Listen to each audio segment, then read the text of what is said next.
आणि यानंतर या सर्व शेतकऱ्यांचं कौतुक करण्यासाठी आणि त्यांच्याशी हितगुज करण्यासाठी मी नानांना आमंत्रित करतो.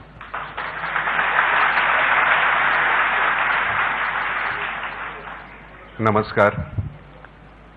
फार गोड माणूस आहे हा. इतका रात्री गाडीत बसून पुन्हा यायचं, कुठेतरी अगदी जंगलामध्ये राहून. राजेंद्र साहेब नहीं म्हणणार, शुक्रगुजार हूं ये भी नहीं कहूंगा, ये हमारी जिम्मेदारी है, हमको करते रहना पड़ेगा. ह्या पुरस्काराच्या माध्यमातून एबीपीनी जे सुरू केलेलं हे आहे, ही मगाशी म्हटल्याप्रमाणे खरंच चपराक आहे. ही अशी मंडळी आहे त्या सगळ्या इतक्या विपरीत परिस्थितीमध्ये इतकं काहीतरी करू शकतात. आणि मग मला आत्महत्या करणाऱ्या माणसाबद्दल एक म्हणजे एरवी सुद्धा मला राग आहे. आत्महत्या एवढ्यासाठी राग आहे की माझ्याकडे एक म्हातारी, माझी 2 मुलं लेकरं असतात, बायको असते, आणि ह्यांना सगळ्यांना वाऱ्यावर सोडून आम्ही आत्महत्या कशी करू शकतो? तर मुळामध्ये हा सगळ्यात मोठा गुन्हा आहे. आणि त्या माणसाला असा पळपुटेपणा शोभत नाही, कुठल्याही शेतकऱ्याला तो शोभणार नाही. आपण सगळे मिळून करूया की आमच्या परीने जेवढं जमणार. नामच्या माध्यमातून आपण काय करतो? आपण फक्त एवढंच म्हणतो की नाही, आपण बरोबर जो काही प्रॉब्लेम असेल तो सॉल्व्ह करूया, त्याच्याशी आपण भिडूया. त्याच्या पलीकडचं नाम काय करणार? नाम म्हणजे सरकार आहे का? आपण सरकारला पहिले आपल्या या माध्यमातून काही गोष्टी करून दाखवू आणि त्याच्यानंतर सरकारला प्रश्न विचारू. मग ते मागचं असेल, आजचं असेल, उद्याचं असेल, प्रत्येक सरकारला आपण विचारू. पण त्याच्या आधी आपल्याला कोणी असं नाही म्हणतं का मग तुम्ही काय केलं? तर आपण पहिल्यांदा ते करून दाखवूया. कारण जर का कुठलंही सरकार येऊन आमची तीच रड होणार असेल तर मग काय अर्थ आहे? सरकार बदल आम्ही ज्यावेळी त्यासाठी करून देतो की ज्यावेळी दुसऱ्या सरकारकडनं आमची कुठली तरी अपेक्षा असते, आणि ती अपेक्षा जर ते नवीन येणारं सरकार जरी पूर्ण करणार नसेल तर मग काय गंमत आहे? तर मग त्यांना आपण दाखवून देऊया. कुठलंही आताचं आलेलं सरकार ते पुन्हा स्थायी असेल का पुढच्या वेळी? ते स्थायी असण्यासाठी त्यांना हे सगळं करावंच लागेल. त्यांच्या परीनं ते कदाचित करतही असतील, पण आपल्या परीनं आपण काय करतो? एबीपी माझाला काय गरज आहे की ह्यांचा सन्मान करण्याची? पण त्या सन्मान करण्याच्या मागचा उद्देश आहे की आपण त्यांना असं उद्युक्त केलं, त्यांच्या पाठीवर हात नाही ठेवलं तर काय गंमत आहे? एक कोणतरी आहे गोपालनच करतो गेल्या 3 पिढ्या. कमाल आहे. नमस्कार आहे तुम्हाला, खरंच नमस्कार. हा वेडा माणूस कुठेतरी नुसत्या जातीच वेगवेगळ्या, आणि खरं सांगतो सगळ्या ज्या आता जुन्या धान्याच्या ज्या आपल्या जाती आहेत ओरिजिनल, त्या फक्त आदिवासींकडेच टिकून आहेत, बाकी सगळ्या गेल्या. राजेंद्र सिंग नंतर सविस्तर तुम्हाला सांगतील की नवीन पद्धतीची पटकन पैसे मिळणारी जी शेती आहे ती किती घातक आहे हे तुम्हाला सांगतील. सेंद्रिय शेती ही किती आपल्याला उपकारक आहे आपल्याला कळेल. शरीरामध्ये व्याधी येण्याचं कारण ह्या नवीन शेतीचा जो प्रकार आहे, त्यातली जी खतं आहेत, आपलं सरासरी जे प्रमाण होतं जगण्याचं ते 75-80च्या पुढचं होतं, ते 60-65 70च्या अलीकडे आलं. त्याचं कारण काय? आपण हे जे ज्या पद्धतीचं खाणं खातोय ते. तुम्हाला खरंच सांगतो की या आयुष्यामध्ये जितके सन्मान, पुरस्कार, नाव नट म्हणून असताना जे मिळाले त्याच्यापेक्षा कितीतरी 1000 पटीनं समाधान हे नामचं काम करताना मिळतंय. आणि नाम हे कुठलंही, म्हणजे मी मकरंद, आमचा जगताप आगाव बसलाय इथे, राजाभाऊ बसलाय, ही खरी सगळी ही जी मंडळी बसली आहेत ही खरी हिरो आहेत. आम्हाला चेहरा आहे म्हणून आम्हाला तुम्ही सगळ्यांसमोर मांडता, तसं नाही आहे.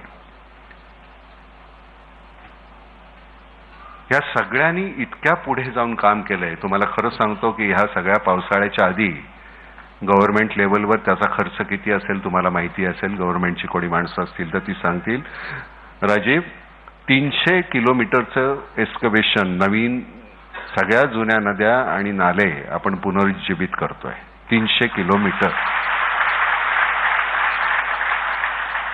सरकार दरबारी त्याचं जे उत्खनन आपण करू एक्स्कव्हेशन करू, खोलीकरण, रुंदीकरण, त्याची किंमत किती 100 करोडमध्ये असेल मला माहिती नाही, पण आपण काही 2, 4, 5 करोडमध्ये करतोय.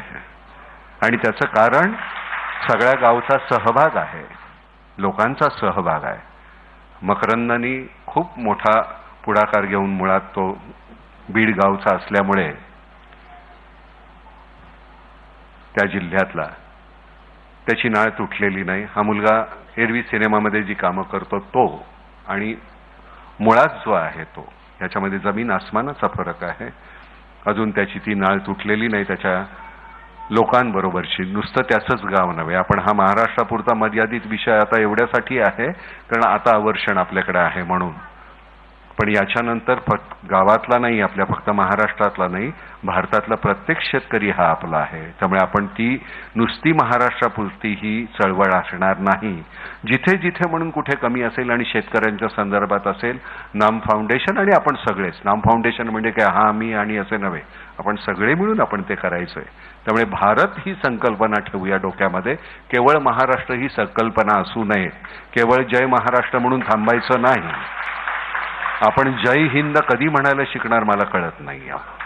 आणि हिंद म्हणजे फक्त हिंदू नव्हे, हिंद म्हणजे फक्त हिंदू नव्हे, त्याच्यामध्ये मुसलमान आहेत, हिंदू आहेत, ख्रिश्चन आहेत, दलित आहेत, हे लक्षात ठेवा. जय हिंदची संकुचित व्याख्या करू नका प्लीज, त्याच्यामुळे देश लयाला जाईल. हिंद म्हणजे आपण सगळे, आणि सगळे मिळून, आपण सगळे मिळून एका आपण गाडीची चाकं आहोत सगळे, हिंदू, मुसलमान, ख्रिश्चन, ही सगळी चाकं एकत्र चालली पाहिजे. एक चाक जरी निखळलं तरी खूप आपल्याला त्रास होणार आहेत, आणि ते निखळू न देण्याची जबाबदारी तुमची आमची आहे. बरं, हे राजकीय पद्धतीचं, बरं आम्हाला कुठे निवडणुका लढवायच्या आहेत का? याच्यापेक्षा अजून काय मोठं व्हायचं असतं? इतक्या प्रेमानं तुम्ही भेटता, अजून काय असतं देणं? कुठल्या पुढाऱ्याला, कुठल्या मंत्र्याला याच्यापेक्षा जास्त प्रेम मिळाले का? याच्या 1 पटीने तरी मिळालंय का? 1%. किती नशीबवान आहोत आम्ही. आणि हे या एका आयुष्यामध्ये किती आयुष्य जगायला मिळत आहेत. प्रत्येक माणसं वाचायला मिळतात गावागावात गेल्यानंतर, आणि त्याचा हा सगळा परिपाक आहे. खूप मोठं होणार आहे, आपल्याला खूप काम करायचं, आणि हे एका आयुष्यातलं काम नाही जे संपणार आहे. प्रत्येकाने आपल्या आयुष्यातला काहीतरी वेळ ह्या शेतकऱ्यांसाठी द्यायलाच पाहिजे. माझा हा राजा आहे, त्याला राजासारखंच शेवटपर्यंत जगू द्या, एवढीच आहे. पुन्हा एकदा धन्यवाद म्हणणार नाही, आपण कुणावरही उपकार करत नाही, आपण प्रत्येक गोष्ट करतोय ही आपल्या आनंदासाठी करतोय.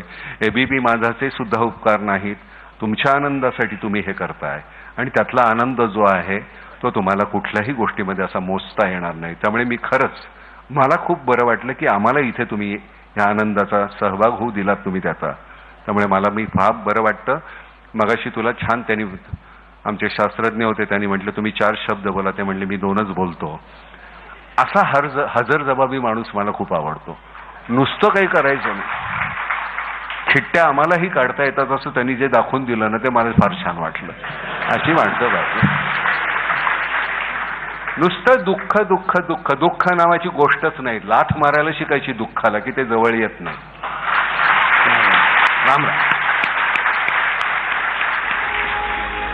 धन्यवाद नाना. खरं तर नानांना 4 वाजता मुंबईतून विमान आहे आणि त्यामुळे त्यांना जायचंय. पण नाना, तुम्हाला एक भेट द्यायची आहे, तर त्यासाठी मी भेटलो व्यासपीठावरती.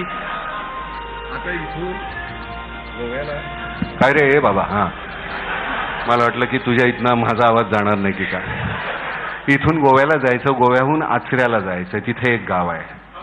तर आपण सगळेच, आता आम्ही मकरंद आणि आम्ही सगळ्याच मंडळींनी गावं वाटून घेतलेले आहेत. ती इकडचं तू सांभाळ, तिकडचं तू सांभाळ. कोकणची मंडळी आहे ती थोडी रागावली होती, तर मी कोकणात जाऊन येतोय. धन्यवाद. तुम्हाला एक छोटीशी भेट दिली जाते. फिनोलेक्स पाईप्सचे Kulkarni, president sales and marketing, यांना मी विनंती करतो त्यांनी व्यासपीठावरती यावं. त्याचबरोबर ऑक्सिजनचे डेप्युटी MD सुनील कुलकर्णी यांनाही मी विनंती करतो. कुलकर्णी, आम्हाला काही शेतकऱ्यांच्या संदर्भात भेटच द्यायची झाले तर काही पाईप आम्हाला कमी दरामध्ये दिले तर आम्हाला जास्त बरं वाटतं.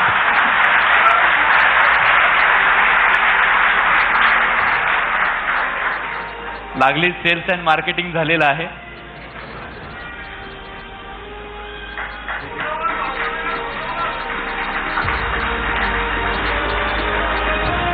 नाना, या कार्यक्रमासाठी तुम्ही वेळात वेळ काढून या ठिकाणी उपस्थित राहिलात त्याबद्दल. माईक तुम्ही फिनोलेक्स आम्हाला सवलतीच्या दरात द्याल याची कबुली सगळ्यांसमोर द्या बघू. मला वाटतं नानांचं म्हणणं काय टाळता येणार नाही, त्यामुळे आम्ही जेवढं काय करता येईल तेवढं नक्की करू. आम्ही फिनोलेक्स तर्फे नक्की करू. नक्की धन्यवाद. आणि ऑक्सिजन तर्फे पण जे काही करता येईल आम्ही करू, कारण नानाच्या समोर नाही बोलताच येणार नाही. कारण माझं नाव नाना असलं तरी तुम्हाला हा करावं लागेल. धन्यवाद. धन्यवाद नाना, तुम्ही वेळात वेळ काढून या ठिकाणी आलात आणि फिनोलेक्स पाईप्स आणि ऑक्सिजन यांच्याच सहकार्यातून हा कार्यक्रम या ठिकाणी संपन्न होतो.